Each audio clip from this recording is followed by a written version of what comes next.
بسم الله الرحمن الرحيم.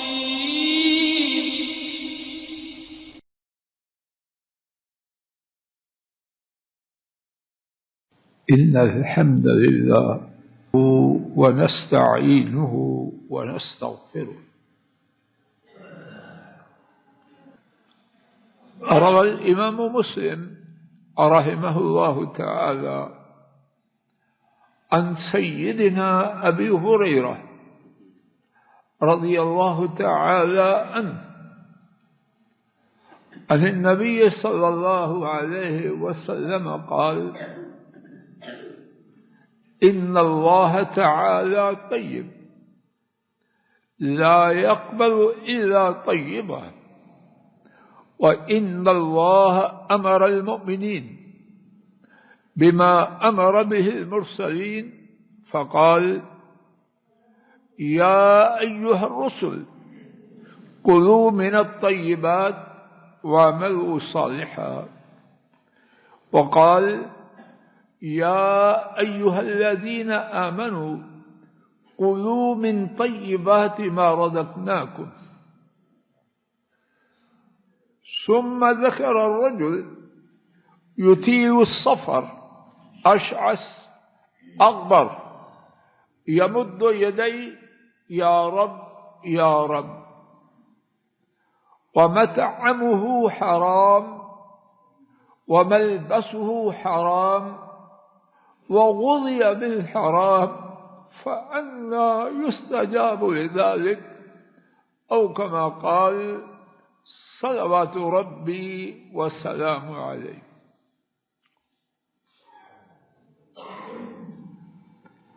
اللہ مالک کی توفیق سے گزشتہ سے پہلے دو خطبات جمعہ میں رزق کے حوالے سے کچھ بات عرض کی جا رہی تھی۔ رزق کے حوالے سے چوتھی بات پر ہم پہنچے تھے کہ درمیان میں وقت ختم ہوا تو بات کو روکا گیا، اور وہ بات یہ تھی کہ رزق کا پاکیزہ ہونا، رزق کا اللہ کریم کے احکامات کے مطابق حاصل کرنا انتہائی زیادہ ضروری معاملہ ہے۔ رزق کے حصول میں ممنوع صورتوں کا اختیار کرنا غائب درجہ مہلک بے انتہا تباہ کن معاملہ ہے۔ اس سلسلے میں امام مسلم رحمہ اللہ کی روایت کردہ حدیث سیدنا ابو ہریرہ رضی اللہ عنہ کے حوالے سے اس کے درمیان تک بات پہنچی۔ وہ بات اختصار سے عرض کرتا ہوں تاکہ آئندہ بات سمجھنے میں آسانی ہو۔ نبی محترم صلی اللہ علیہ وسلم نے فرمایا: بے شک اللہ تعالی پاک ہیں اور پاکیزہ کے سوا کچھ قبول نہیں کرتے، اور بے شک اللہ تعالی نے اہل ایمان کو اسی بات کا حکم دیا جس بات کا حکم اللہ تعالی نے رسولوں کو دیا۔ پھر نبی کریم صلی اللہ علیہ وسلم نے سورہ المؤمنون کی آیت کریمہ 52 اور سورہ البقرہ کی آیت کریمہ 172 پڑھی، جن کا ترجمہ کچھ اس طرح ہے: اے رسولو، پاکیزہ کھاؤ اور نیک اعمال کرو۔ اے ایمان والو، ہم نے تمہیں جو رزق دیا اس میں سے صاف ستھری پاکیزہ چیزیں کھاؤ. یہاں تک بات ہوئی اور اس کی ٹوٹی پھوٹی عاجزانہ کچھ تشریح کی گئی. اس کے بعد اور وہیں سے آج کا سبق کی تفسیر کا آغاز ہوتا ہے. ثم ذکر الرجل، ہمارے نبی کریم صلی اللہ علیہ وسلم نے پھر ایک آدمی کا ذکر کیا. اللہ اکبر. ایک ایک لفظ میں کیا کچھ ہے ان کے اللہ جانے یا وہ جانے. بہر کیف محدثین نے جو کوشش کی ہے اس سے فائدہ حاصل کرتے ہوئے کچھ بات عرض کرنے کی کوشش کر. ثم، پھر. اللہ اکبر. یا اللہ جو حقیقت ہے پہنچانے کی توفیق دے. توجہ کیجئے رانا صاحب جی، سب کے لیے بات ہے. سب سے پہلے فضل الہی کے لیے، پھر سب کے لیے. ثم، پھر. اللہ اکبر. پہلے ذکر کس کا تھا؟ اللہ کے رسولوں کا. کس کا ذکر تھا؟ اہل ایمان کا. وہ کون تھے؟ ان کو حکم تھا پاکیزہ کھانے کا اور نیک اعمال کرنے کا. اور بلا شک و شبہ اللہ کے رسول اور سارے رسول کیا کرتے ہیں جس کا ان کو حکم دیا جائے. اہل ایمان کیا کرتے ہیں جس کا انہیں بولو. پھر اب دوسری قسم کے لوگوں کا ذکر ہو رہا ہے. اللہ نہ کرے کہ میں آپ بدبخت ہو کے اس دوسرے گروپ میں شامل ہوں. اللہ کرے کوئی مسلمان نہ شامل. کچھ بات بازی برسٹر صاحب، چھٹیاں بڑی ہو گئی آپ کی. ثم، ایک یہ بلند لوگ تھے. اب دوسرے گروہ کا ذکر. پھر. اس پھر میں بہت کچھ. یہ دوسرے لوگ ان کا ان کے ساتھ ذکر مناسب نہیں، لیکن رات کے ساتھ دن لایا جاتا ہے تاکہ حقیقت روشن ہو جائے. وَبِضِدِّهَا تَتَبَيَّنُ الْأَشْيَاءُ، الٹ کے ساتھ متضاد چیز لانے کے ساتھ حقیقت. اگر بدی نہ ہو تو نیکی کی قدر کون جانے؟ اگر اندھیرے نہ ہو روشنی کو کون پہچانے؟ پھر یا اللہ مجھے آپ کو اور کسی مسلمان کو اس پھر کے بعد والوں میں نہ کرنا. کیا ہے یہ پھر والے لوگ؟ پھر حضرت صلی اللہ علیہ وسلم نے ایک شخص کا ذکر کیا.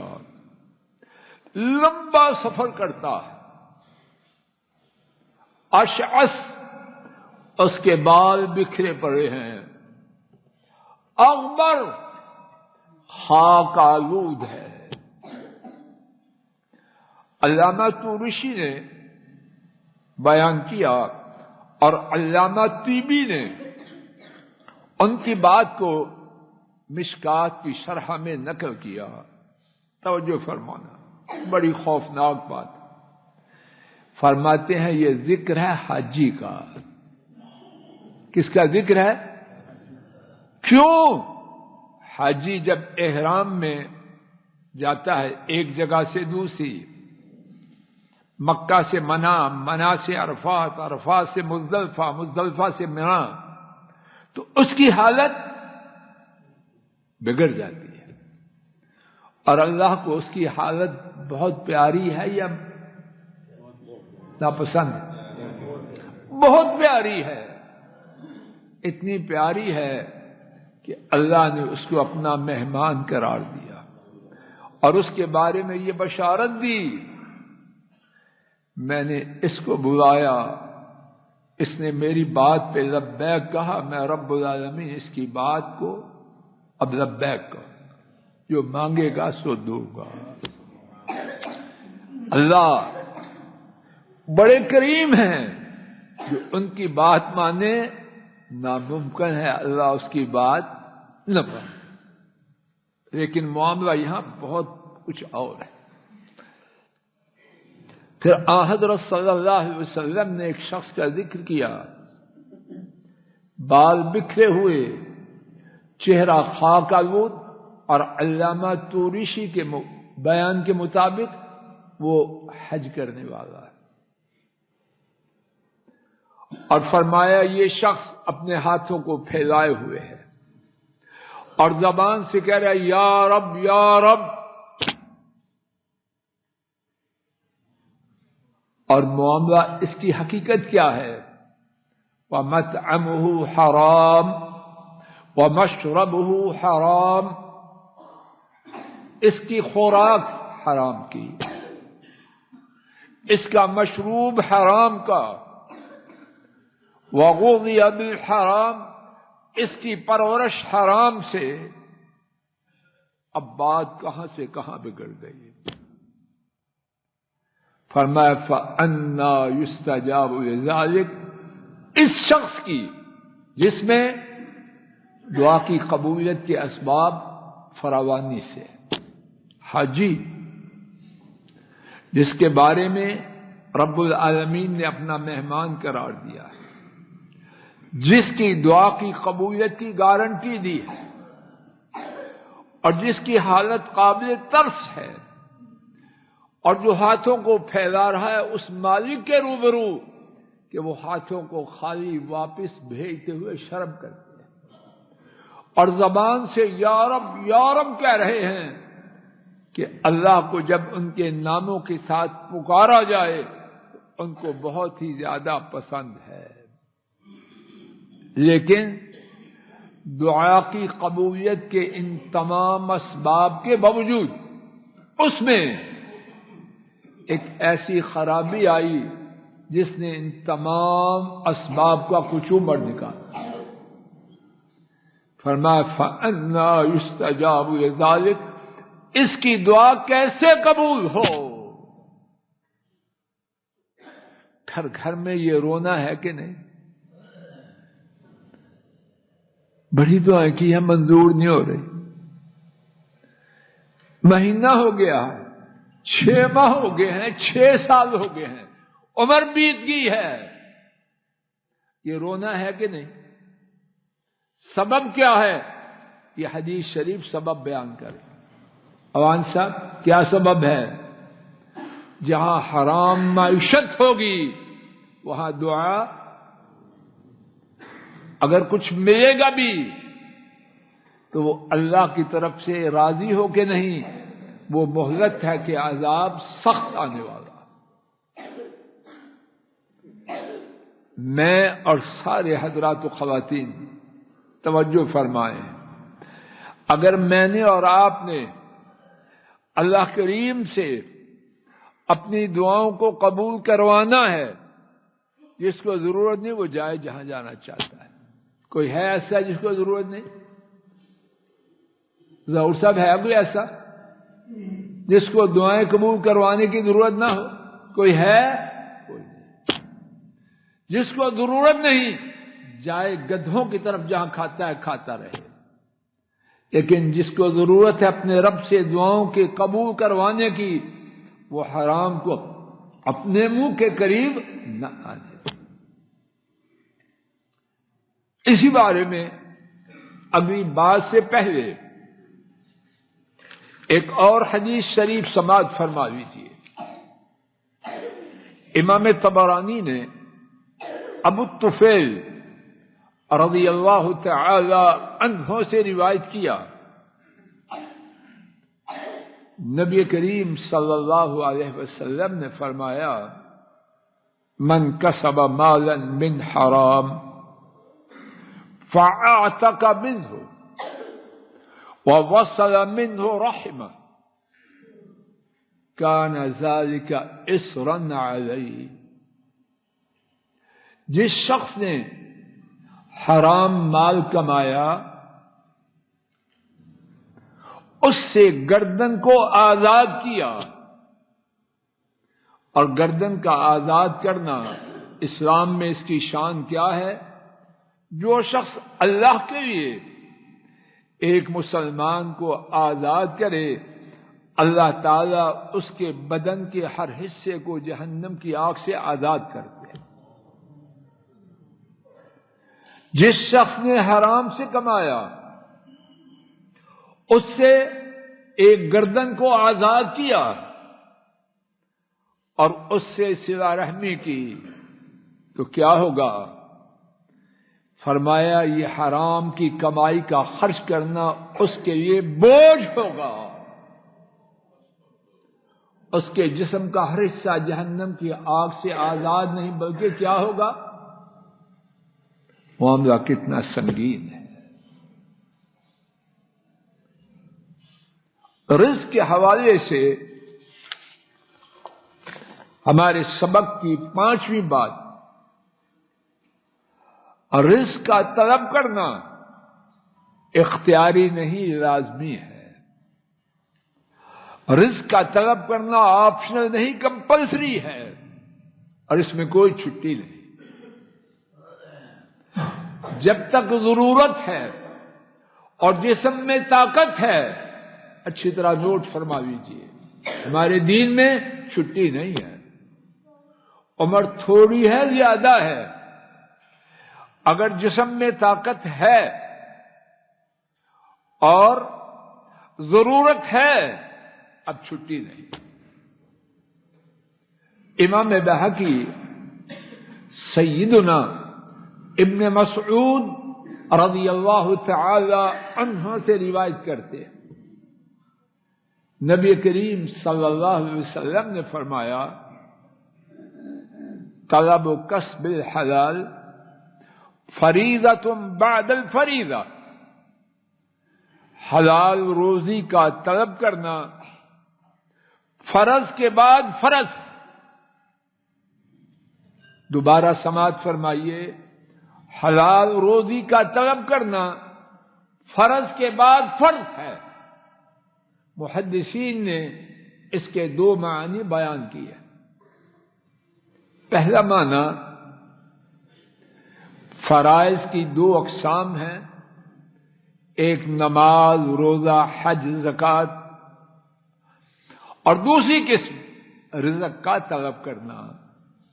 رزق اس کا طلب کرنا نمبر 1 نہیں، نمبر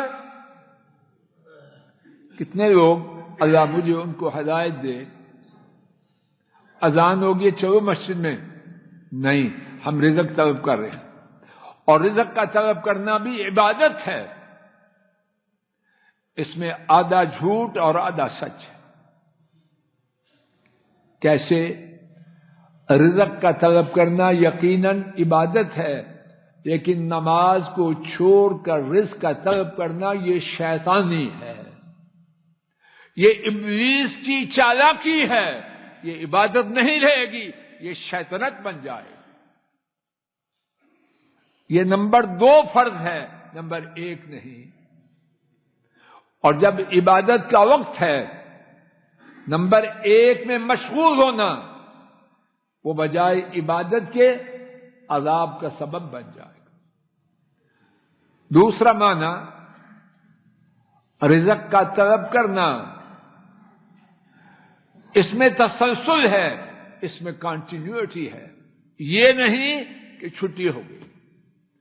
اگر 2 چیزیں ہیں، جسم میں طاقت ہے اور ضرورت ہے، اب اللہ کے بھروسے پر جد و جہد کرتا رہے، ہاں جسم میں طاقت نہ رہے چھٹی ہے، ہاں ضرورت نہیں اب پھر نہ کرے۔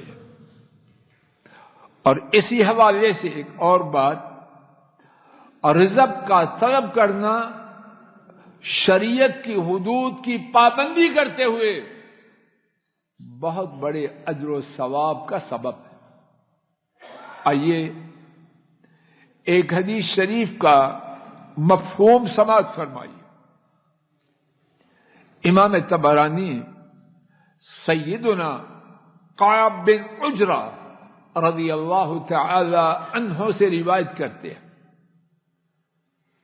نبی کریم صلی اللہ علیہ وسلم اپنے صحابہ کے ساتھ بیٹھے ہیں، ایک شخص گزرتا ہے، بہت زیادہ چاقو چوبند، ایکٹیو اور باہمت صحابہ نبی کریم صلی اللہ علیہ وسلم کے روبرو کہتے ہیں کاش کہ اس کی یہ نشاط، اس کی یہ چستی اللہ کی راہ میں جہاد میں ہوتی ہے۔ نبی کریم صلی اللہ علیہ وسلم نے فرمایا اگر اس کی یہ چستی، اس کا یہ چاقو چوبند ہونا اس لیے ہے کہ کمائے اور اپنے بوڑھے ماں باپ پر خرچ کرے تو یہ اللہ کی راہ میں جہاد ہے۔ نوٹ فرمانا مصطفیٰ جی، یہ نہیں کہا کہ یہ جہاد کی مانند، بلکہ کیا فرمایا؟ بولو کہ جہاد ہے۔ اور فرمایا اگر اس کی چستی اس لیے ہے کمائے اور اپنے چھوٹے بچوں پر خرچ کرے تو اس کی یہ قد و کاوش اللہ کی راہ میں جہاد ہے۔ عبد البصیر بیٹا سمجھ آ رہی؟ اور فرمایا اگر اس کی یہ چستی اس لیے ہے کمائے اور اپنے نفس کو سوال سے بچائے تو اس کی یہ چستی اللہ کی راہ میں جہاد ہے۔ ہمارے دین میں شریعت کی پابندی کرتے ہوئے حلال طریقوں سے کمانا یہ جہاد ہے۔ اسی حوالے سے چھٹی بات، رزق کے کمانے کے لیے زمینی تدبیریں ہیں اور ربانی تدبیریں ہیں۔ رزق کے کمانے کے لیے زمینی تدبیریں ہیں، ربانی تدبیریں ہیں، آسمانی تدبیریں۔ اور وہ تدبیریں ماشاءاللہ بہت ہیں اور کچھ طالب علموں نے ان کو جمع کیا ہے، موجود ہے۔ ان میں سے ایک صرف سن لیجئے، خطبے کا وقت ختم ہو رہا ہے۔ امام مسلم رحمہ اللہ نے روایت کیا، سیدنا ابو ہریرہ رضی اللہ عنہ اسے روایت کرتے ہیں، نبی کریم صلی اللہ علیہ وسلم نے فرمایا، اللہ تبارک و تعالی خود فرماتے ہیں، اور ایسی حدیث کو حدیث قدسی کہتے ہیں، یا ابن آدم، اے آدم کے بیٹے۔ جب آدم کے بیٹے کو خطاب کیا تو کون کون اس میں شامل ہے؟ قریشی صاحب، کاشف صاحب، رانا صاحب، قاری صاحب، سب۔ فضل الہی تو کیا خطاب ہے؟ انفق علیک، اے آدم کے بیٹے تو خرچ کر، میں تجھ پر خرچ کروں گا۔ عرش والے رب خرچ کریں گے میری حیثیت کے مطابق یا اپنی شان کے مطابق، اور ان کا وعدہ سچ ہے یا کچا ہے؟ اور قرآن کریم میں فرمایا، الشیطان یعدکم الفقر ویأمرکم بالفحشاء واللہ یعدکم مغفرۃ منہ وفضلا واللہ واسع علیم۔ شیطان تمہیں ڈراتا ہے غربت سے، اللہ کی راہ میں دیا مارے جاؤ، اور بے حیائی کا حکم دیتا ہے، اور اللہ تم سے وعدہ فرماتے ہیں بہت بڑی مغفرت کا، اور وعدہ فرماتے ہیں تم دو میں زیادہ دوں گا، اور اللہ تعالیٰ فراخی والے، جاننے والے ہیں۔ تو رزق پانے کی ربانی یقینی حتمی تدبیر اللہ کی راہ میں اپنے مال کو خرچ کرنا۔ اللہ مجھ ناکارے اور آپ سب کو ساری کتاب و سنت کی باتوں پر عمل کرنے کی توفیق عطا فرمائے، اور اس سلسلے میں میری آپ کی جو کوتاہی ہے وہ دور کر دے، سابقہ کوتاہی کو معاف فرمائے اور آئندہ کوتاہیوں سے محفوظ فرمائے۔ وآخر دعوانا عن السلام الحمد علیکم ورحمۃ للہ رب اللہ. یہ العالمین. ڈاکٹر فضل الہی صاحب کا آفیشیل یوٹیوب چینل ہے. اس کو لائک، سبسکرائب اور شیئر کریں اور بیل آئیکن پریس کریں تاکہ نئے آنے والی ویڈیوز کا نوٹیفیکیشن آپ کو موصول ہو سکے. جزاکم اللہ خیر.